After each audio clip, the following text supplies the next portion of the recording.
안녕하세요, 행복이님들.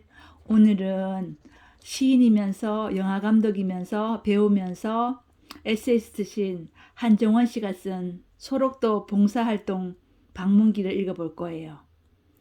한정원 시인은 소록도에서도 봉사활동을 하고 폐쇄정신병동에서도 봉사활동을 하고 그리고 길고양이들에게 밥을 챙겨주는 인류 휴머니스트세요. 이분은 어떻게 소록도에서 무엇을 보고 무엇을 느꼈는지 우리에게 전달해 주는데 한번 읽어볼게요. 같이 읽어요. 아름다운 길들을 무수히 걸었다. 별것 없는 작은 산길도 있었고 온갖 신비로운 자연물로 압도하는 이국의 길도 있었다. 그러나 하나만 선택하려면 나는 소록도 길을 꼽겠다. 수만 년 사람의 손길이 닿지 않는 길의 고고한 매력도 모르지 않으나 어떤 길에 결정적으로 위험을 부여하는 건 그 길을 걸었던 사람의 체치라고 믿기 때문이다. 작은 사슴 모양의 섬이라 해서 붙여진 이름 소록도. 내가 처음 그 섬의 면면을 안 것은 소설 당신들의 천국을 읽고 나서였다. 당시에는 깨닫지 못했지만 지금 뒤돌아보면 내가 삶의 어떤 부분들에 민감하게 반응하는지 어느 방향으로 나아가고 싶은지 희미하게 감지하는 계기가 되었던 것 같다. 그래서 10년 뒤 괜한 염려로 방해를 받을까봐 가족에게는 행선지를 다르게 일러두고 나는 소록도로 떠났다. 이미 자원봉사 신청을 해둔 터였다. 여러 명이 함께 자는 숙소와 식사를 제공받고 하루에 8시간 병원에서 일했다. 한센인들 대부분은 고령이었고 그 중에서도 병원에 입원한 이들은 치명적인 병을 앓거나 혼자서는 거동할 수 없는 중환자들이었다.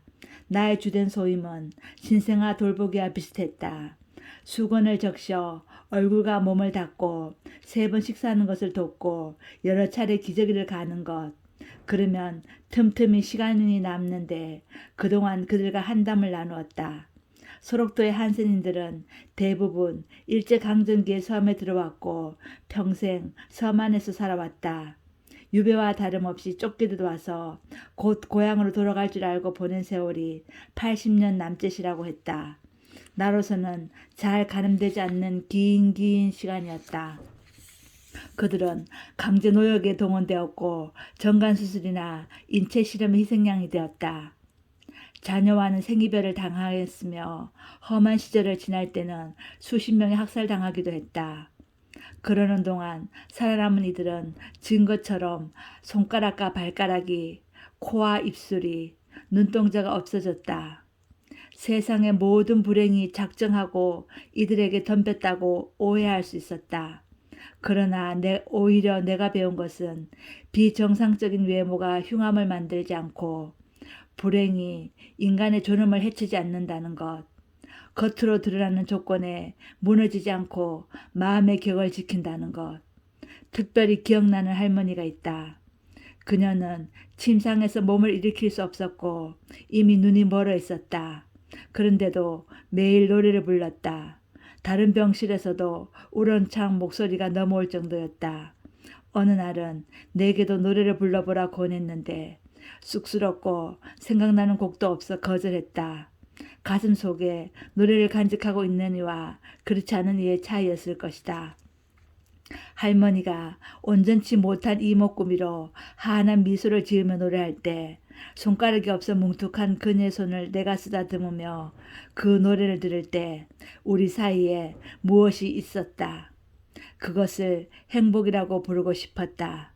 행복은 그녀나 나에게 있지 않고 그녀와 나 사이에 얽힌 우리의 손 위에 가만히 내려와 있었다. 일이 끝나면 섬의 가장자리를 따라 걸었다. 왼쪽으로 계속 바다를 끼고 반바퀴쯤 돌면 해가 지기 시작했다. 그럼 아무 바다 앞에 멈춰서 일몰을 보았다. 나의 눈으로 보기도 했고 한센인들의 눈으로 보기도 했다. 그들이 아프고 서럽고 기쁜 날 마주한 풍경을 나도 비슷한 마음을 가지고 바라보았다. 잘 정돈된 숲과 공원 어디든 그들의 눈물이 배지 않은 곳이 없었다. 몸의 일부를 잃어가며 만들었기에 소록도의 모든 길은 곧 그들의 몸이기도 했다. 그리고 그 몸속에는 노래가 살고 있었다. 소설이 희망했던 것처럼 긴 세월 당신들의 천국이었던 곳을 소록도 사람들은 우리들의 천국으로 바꿔놓고 있었다. 나는 그들을 본받고 싶다고 생각했다. 그들 같은 사람들을 위해서 살고 싶다고도 생각했다. 40년간 섬에서 한센인들을 돌보다가 노쇠해지자 화려한 찬사를 받을까봐 편지 한 통 써두고 말없이 고국으로 떠난 두 외국인 수녀처럼 그렇게 생각할 때 나와 생각 사이에 또 행복 같은 것이 있었다. 어때요? 가슴이 따뜻하고 가슴으로 눈물의 강이 흐를 것 같고 온몸이 발끝에서 머리끝까지 따뜻한 기운이 도는 글이죠. 저는 이 글 속에서 가슴에 품고 싶은 문장을 골랐어요. 한번 들어보세요. 그러나 오히려 내가 배운 것은 비정상적인 외모가 흉함을 만들지 않고 불행이 인간의 존엄을 해치지 않는다는 것. 겉으로 드러나는 조건에 무너지지 않고 마음의 격을 지킨다는 것. 또 있어요. 할머니가 온전치 못한 이목구비로 환한 미소를 지으며 노래할 때 손가락이 없어 뭉툭한 그녀의 손을 내가 쓰다듬며 그 노래를 들을 때 우리 사이에 무엇이 있었다.